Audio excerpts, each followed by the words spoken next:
ಬೆಳಗಾವಿಯಲ್ಲಿ ಪ್ರೇರಣಾ ಜ್ಯೋತಿ ಕಾರ್ಯಕ್ರಮ ಬೀಮ್ಸ್ನ ಸರ್ಕಾರಿ ನರ್ಸಿಂಗ್ ಕಾಲೇಜಿನಲ್ಲಿ ಈ ಕಾರ್ಯಕ್ರಮ ಇರುವಂತದ್ದು. ಬೆಳಗಾವಿಯಲ್ಲಿ ಪ್ರೇರಣಾ ಜ್ಯೋತಿ ಕಾರ್ಯಕ್ರಮ ಇದು ಬೆಳಗಾವಿಯ ಬೀಮ್ಸ್ನ ಸರ್ಕಾರಿ ನರ್ಸಿಂಗ್ ಕಾಲೇಜಿನಲ್ಲಿ ಆಯೋಜನೆ ಮಾಡಿರುವಂತಹ ಫಂಕ್ಷನ್. ಬೆಳಗಾವಿ ಕಾರ್ಯಕ್ರಮಕ್ಕೆ ಬೆಂಗಳೂರು ವಿದ್ಯಾರ್ಥಿನಿ ನಿರೂಪಣೆಯನ್ನ ಮಾಡಿದ್ದಾರೆ. ವಿಕ್ಟೋರಿಯಾ ಸರ್ಕಾರಿ ನರ್ಸಿಂಗ್ ಕಾಲೇಜಿನ ವಿದ್ಯಾರ್ಥಿನಿ.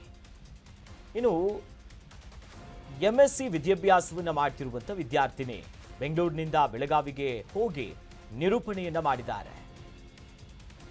ಬೆಳಗಾವಿಯಲ್ಲಿ ನಿರೂಪಣೆಗೆ ವಿದ್ಯಾರ್ಥಿನಿಯರೇ ಇರಲಿಲ್ವಾ ಅನ್ನುವಂಥ ಅನುಮಾನಗಳಿದೆ. ಬೆಂಗಳೂರಿನಿಂದ ಕರೆದೊಯ್ಯುವಂತ ಅವಶ್ಯಕತೆಯಾದ್ರೂ ಏನಿತ್ತು? ಇದು ಪ್ರಶ್ನೆಗಳನ್ನ ಹುಟ್ಟಾಕ್ತಿರುವಂತ ವಿಚಾರ. ಅಂದ್ರೆ ಬೆಳಗಾವಿಯಲ್ಲಿ ಪ್ರೇರಣಾ ಜ್ಯೋತಿ ಕಾರ್ಯಕ್ರಮ ಆಯೋಜನೆ ಆಯಿತು. ಇದು ಬೇಮ್ಸಿನ ಸರ್ಕಾರಿ ನರ್ಸಿಂಗ್ ಕಾಲೇಜು. ಆದರೆ ಬೆಳಗಾವಿಯ ಕಾರ್ಯಕ್ರಮಕ್ಕೆ ನಿರೂಪಣೆಯನ್ನ ಮಾಡೋದಕ್ಕೆ ವಿಕ್ಟೋರಿಯಾ ಸರ್ಕಾರಿ ನರ್ಸಿಂಗ್ ಕಾಲೇಜಿನ ವಿದ್ಯಾರ್ಥಿಯನ್ನ ಯಾಕೆ ಕರ್ಕೊಂಡು ಹೋದ್ರು? ಎಂಎಸ್ಸಿ ವಿದ್ಯಾರ್ಥಿನಿಯನ್ನ ಅಲ್ಲಿ ಕರ್ಕೊಂಡು ಹೋಗುವಂತ ಅವಶ್ಯಕತೆ ಏನಿತ್ತು? ಹಾಗಾದ್ರೆ ಇಡೀ ಬೆಳಗಾವಿಯಲ್ಲಿ ಎಲ್ಲೂ ಕೂಡ ನಿರೂಪಣೆ ಮಾಡೋರು ಯಾರೂ ಇರಲಿಲ್ವಾ? ಬೆಂಗಳೂರಿನಿಂದ ಅನಾವಶ್ಯಕವಾಗಿ ಕರ್ಕೊಂಡು ಹೋಗೋದೇನಾಗಿತ್ತು? ಈಗ ಪ್ರಿನ್ಸಿಪಲ್ ಮಡಿವಾಳಪ್ಪ ಅವರ ವಿರುದ್ಧ ಅಸಮಾಧಾನಗಳು ಬರ್ತಿದೆ. ಬೆಳಗಾವಿಯ ನರ್ಸಿಂಗ್ ಕಾಲೇಜ್ನಲ್ಲಿ ಪ್ರತಿಭಾವಂತ ಮಾತನಾಡೋರು ಬಹಳ ಸ್ಪಷ್ಟವಾಗಿ ಒಂದು ವೇದಿಕೆ ಕಾರ್ಯಕ್ರಮವನ್ನ ನಿಭಾಯಿಸೋರು ಯಾರು ಇರಲಿಲ್ವಾ? ಈ ವಿದ್ಯಾರ್ಥಿನಿಯ ಮೇಲೆ ಯಾಕೆ ಇಷ್ಟೊಂದು ಮುತುವರ್ಜಿ, ಇಷ್ಟೊಂದು ಕನ್ಸರ್ನ್ ಯಾಕೆ?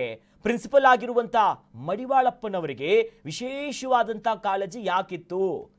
ವಿದ್ಯಾರ್ಥಿನಿಯ ರಕ್ಷಣೆಯ ಹೊಣೆಗಾರಿಕೆ ಯಾರದ್ದು? ಸಮಾರಂಭದಲ್ಲಿದ್ದಂತ ಸಚಿವರು, ಅಧಿಕಾರಿಗಳು ಇವರು ಎಲ್ಲರೂ ಕೂಡ ಏನು ಉತ್ತರ ಕೊಡ್ತಾರೆ? ಈ ಬಗ್ಗೆ ಸುಜಾತಾ ರಾಥೋಡ್ ಅವರು ಏನು ಉತ್ತರ ಕೊಟ್ಟರು?